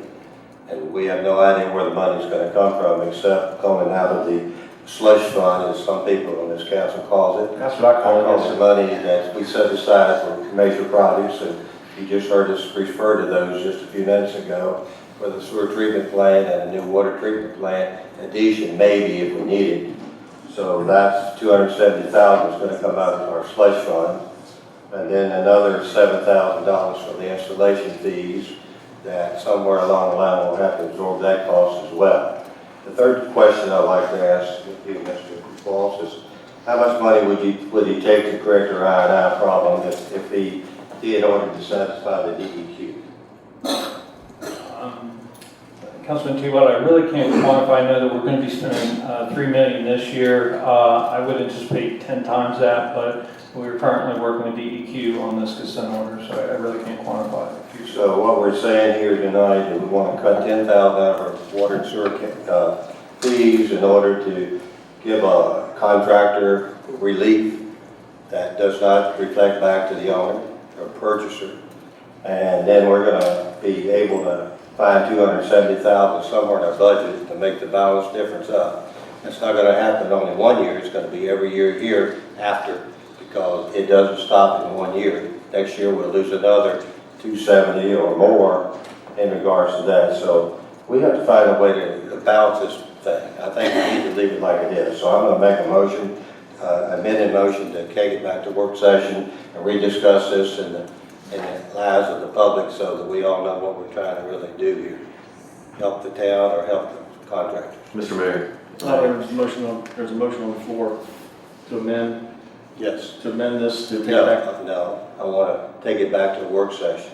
Not take a vote on tonight, but take it back to a work session so when we discuss all the ramifications. I'm going to rule that out. Mr. T-Watt, I'm going to rule that out of order. That's not an amendment to the actual motion. So you can vote against the motion, and then you can make another motion to take it back to work session. Make an amended motion at any time, Mr. Well, you can make the amendment, but it's not reflected to the main motion. I know, but I want to take it back to a work session, so we need to vote on that first, yes or no. Right, let's ask Mr. Sonic. Mr. Sonic, from a Robert Rules of Order perspective, should the motion be denied or turned down, and then he can make a motion to take it to work session? I don't see how that applies to advertising. Yes, the motion to amend should relate to the original motion. Right. In some fashion. So I'm gonna rule that out. Otherwise, it sounds to me that it's a no vote. Right. To the original motion. That is a motion to take the original motion back to the work session so we can decide on how we're going to apply these numbers to our budget. Yeah, I'm gonna rule that out of order, Mr. Kewall. That doesn't surprise me, Mr. Mayor. Okay. Say again? That doesn't surprise me this evening with you. Okay. Mr. Mayor, if I may, I just want the public to know that up until about 10 years ago, the town installed all the water and sewer taps. They installed them. So you didn't have to go out and hire your own contractor to come out and do road work, do the taps, do the patchwork. So right now we have contractors going out onto our highways, our roadways here in town, working. We don't know what's going on. We don't know if it's being done properly or not. So right now, am I right about that, Joe? Joe, am I right about that? Honestly, I know that it might have been 10 years, but currently the way our budget's built and the way the water rate structure is, it's designed. I was just talking about, we have private contractors doing road work on our roads here in town, doing the taps. I don't have a comment for that right now, Mr. Holloway. Mr. Ramsey might know. Am I right, Chris? All of our work is inspected by town staff, start to finish, and it is bonded work, cash bond.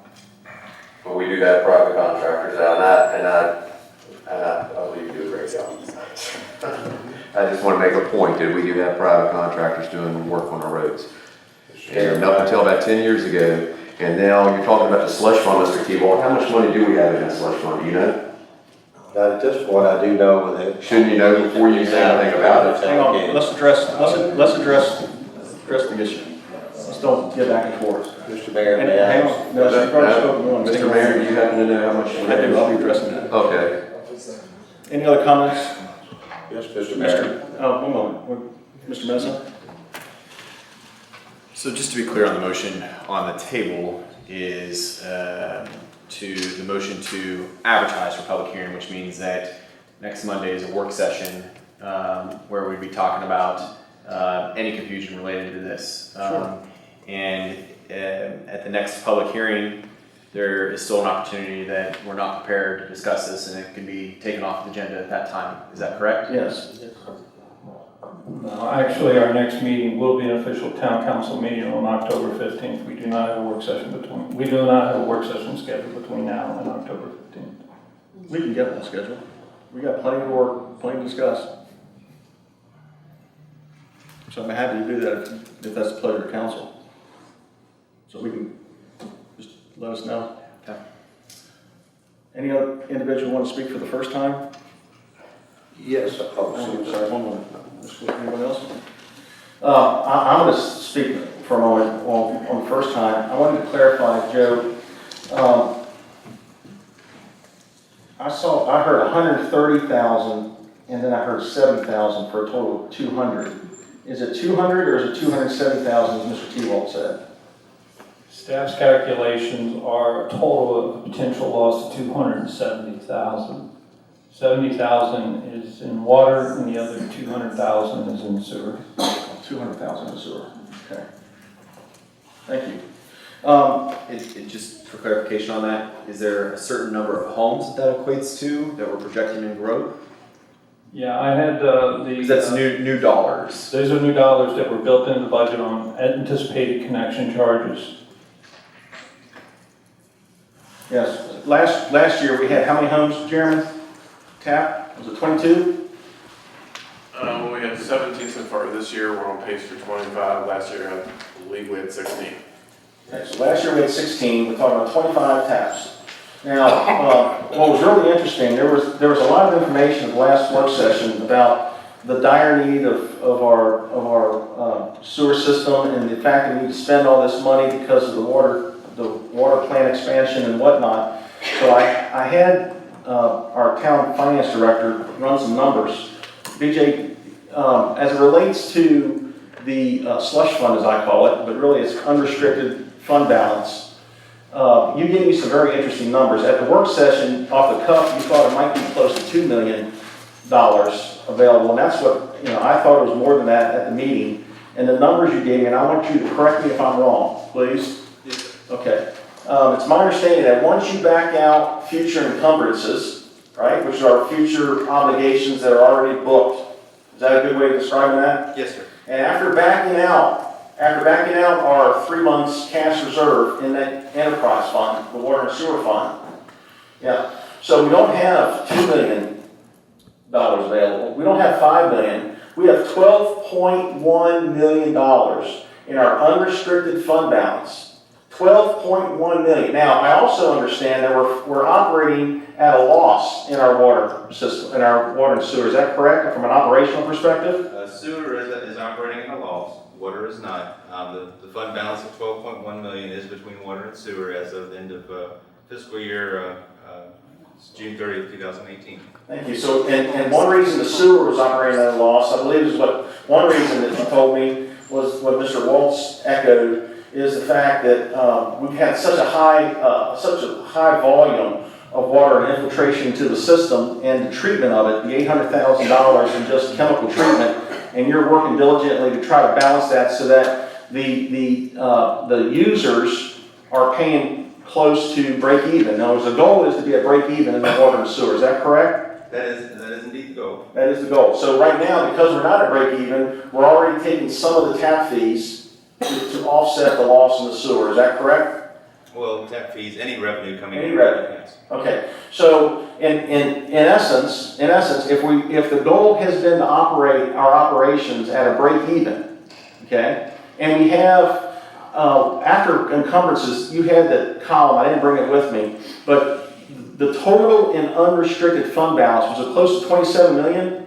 Was that right, or? For all funds? Yeah, no, just the water and sewer. Just the water and sewer. Sorry, a little.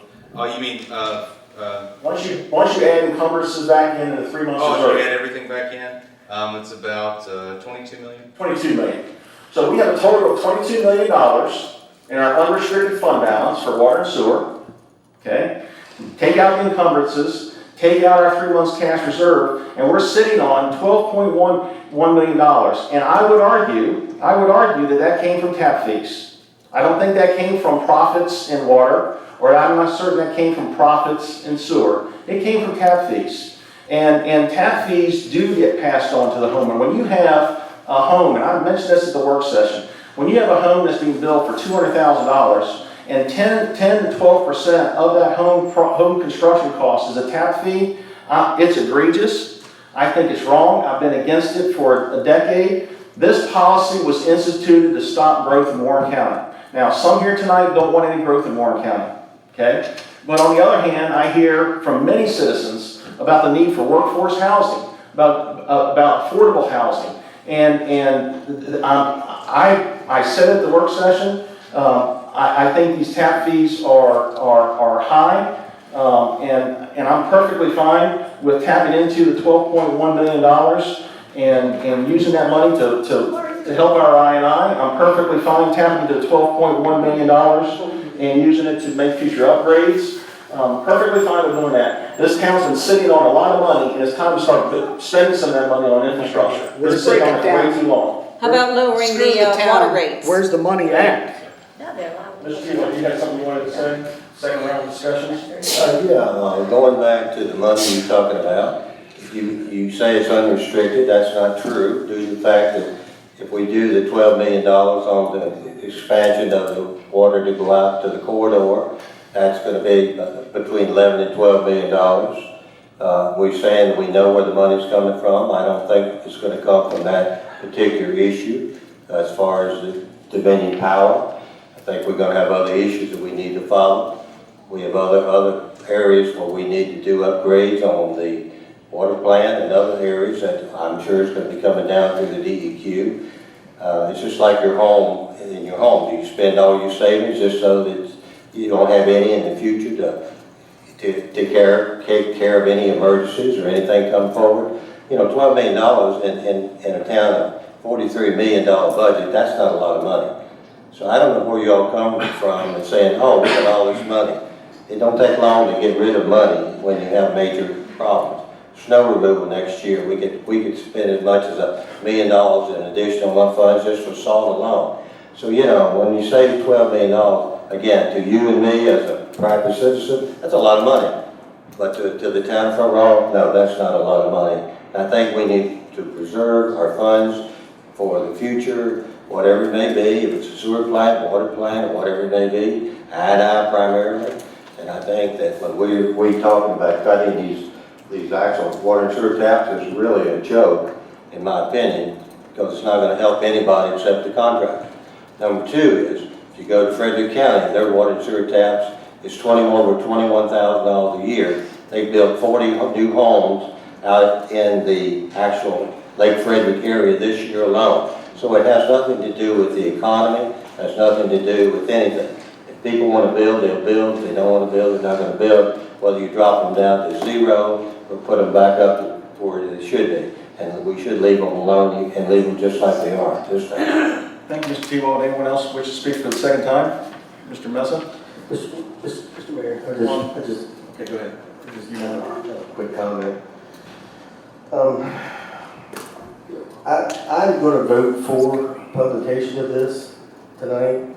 I do believe we need to talk about it some more at work session without question.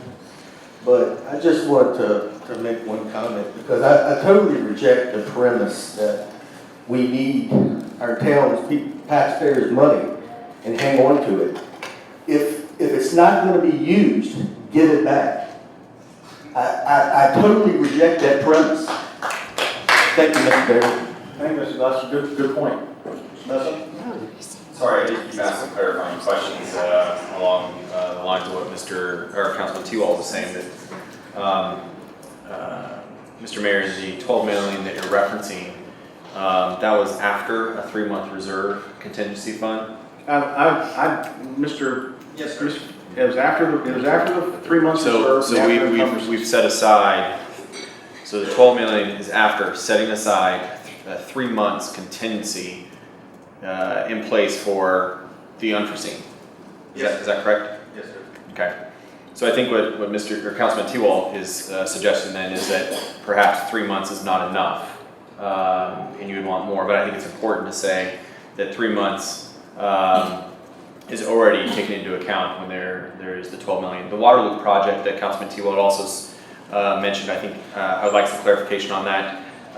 Joe, we had a presenter come and speak to us about the water loop project and demonstrated a path forward where the town would have to come out of pocket for very little of it in order to get the project moving based on the funding that Dominion was going to be providing initially, encumbered funds that we have set aside year to date, and showed us projections of how that project, based on utilization of the water and the sales of the water, would ultimately end up paying for itself at a certain point.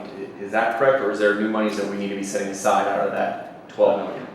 Councilman Mezza, you are correct. The project is $11.8 million. We showed a path due to Dominion's tiered rate structure that's going to take an effect in a couple of years, and then 5 more years later, that it would support that project. So we would not be encumbering an additional $11.4 million to start this project. That's correct. And we're actually going to be talking tonight in a work session about the engineering funding. Okay. And honestly, I'm asking that question for clarification because that's how I remembered it, and I just think that's an important distinction of whether or not there is an available $12 million today to spend. Thank you. Okay. Any other second discussion? Okay, so the motion on the table is to advertise. Now, I know we debated as if we're voting for code amendment, but it's actually just to advertise for the public hearing. I'm going to ask for a roll call, Ms. Berry, if you don't mind. Sure. Councilman Gillespie. Yes. Councilman Holloway. Yes. Councilman Mezza. Yes. Vice Mayor Seelock. Yes. Councilman T-Wall. No. Councilman Yes. Thank you. Okay, motion carries to advertise. Thank you. And Hearing no other business before council, I'll entertain a motion to adjourn. So move. Second? All those, second? Second. All those in favor signify by saying aye. Aye. Okay, we are adjourned for the regular meeting. We're going to go into a work session in the caucus room. That is open to the public. If anyone wishes to stay around, thank you very much.